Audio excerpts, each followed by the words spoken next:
What's up, YouTube, and cheers. Today we're looking at this knuckle by Zabo Inc., I think. I'll link it. I mean, I think you guys know who he is. I'll link his stuff. If you're new to the channel and I link videos, they're going to show up here, and you're just going to have to know and understand in your heart that I can't. I mean, at this point, I almost need a soundboard, but not like in a fun way, but just in a way that is basically annoying. I was gonna weigh this, but no, the scale's far away. I'm not gonna go get that. Also, to give you an idea,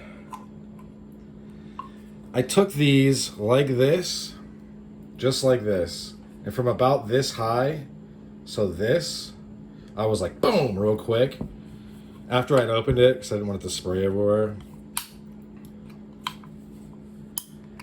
That's when I say like the spikes, let's just call it an enhancement. It's like a bonus to attack if we were gonna reference D&D. You get like plus 10 points to piercing damage. Fuck, I can't leave it there. All right, anyway. So I wanted to bring this up because I'm gonna pass on some decent info. Let's see if, okay, right there. That is that's like surface tarnishing, a little bit of carbonization in the steel. So this, I would say, is my fault. And I'll tell you why. Remember when I put a patina on this, I forced it, I used like steel black. Oftentimes, when I force patinas on stuff that is carbon steel, if I leave it on too long, it's almost like it burns it. I think it actually is an acid. But I also don't care enough to look that up because I'm kind of busy today and I don't have time to spend 20 minutes on research when it doesn't really matter anyway. So yeah, I think that's what's going on with that. I had it happen. It's been on the channel. If you're a long-time viewer, you know. If you know, you know, type of thing. It happened to the Mercator that I always carried. I used to always carry. It's still around though. I mean, it gets in the rotation still. But I had this one Mercator K55K Black Cat. Famous German, small, kind of a peasant knife. Locking though, really great mechanism. Had it forever, and it served me well as a deterrent to fights. It served me mostly, I would say 99.999% as a utility knife.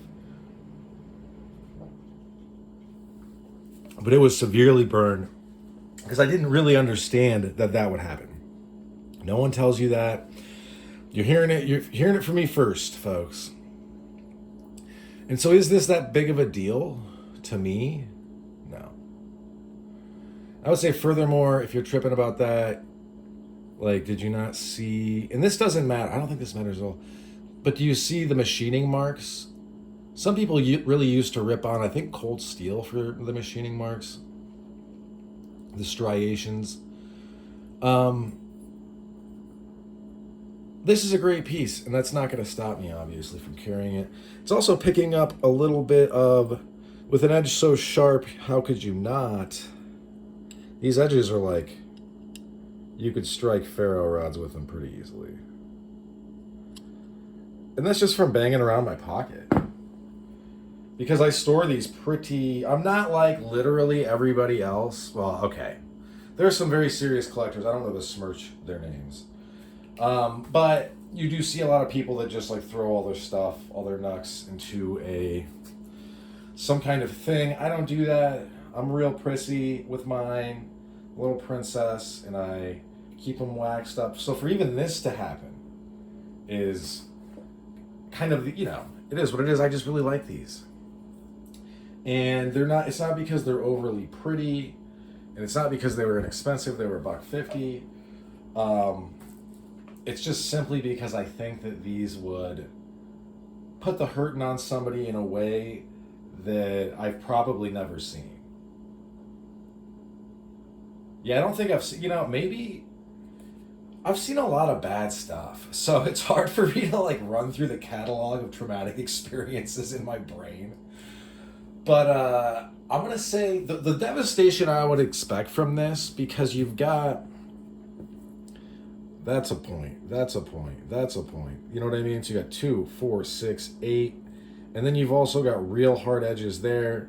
However, I don't think there's any way the points wouldn't hit you first. And this would be great for little jabs, little rabbit punches, because when I did it to this pop can, it went through it like it was...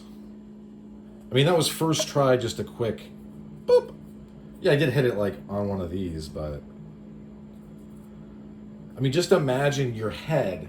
Your head is an oblong thing.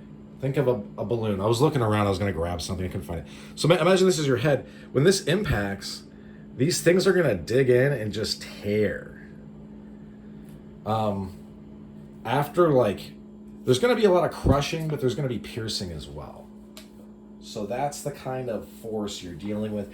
Obviously, this is not... None of this stuff, really, you would use ever in a playful manner.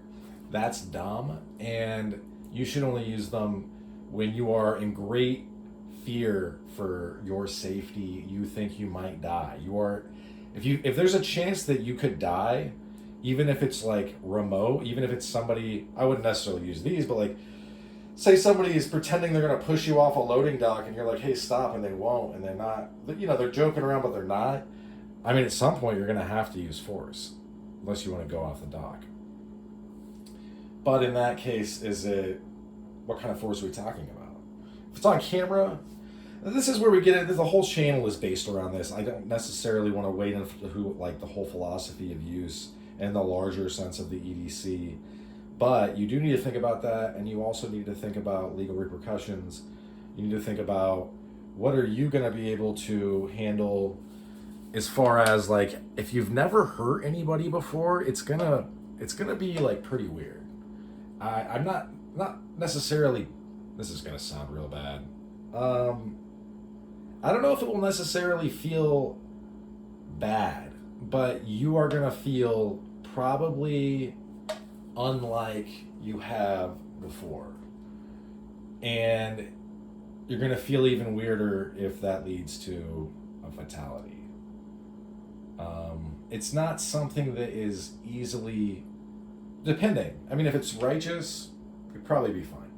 But if there's uncertainty or doubt, or you're just a real softy, but you've got to, are you going to lay down and die because some mugger decides to pull a knife out and is mad because you called him a name? Like, I don't know. This is beyond me.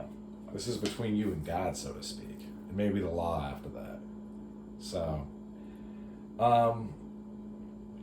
I wouldn't call this legal advice. I would call this like legal sense. I'm sorry I haven't been doing more on screen. But in any event, that's what I'll show up for this one. Thanks for sticking with me to the end. I hope you folks have a good rest of your day. Bye now.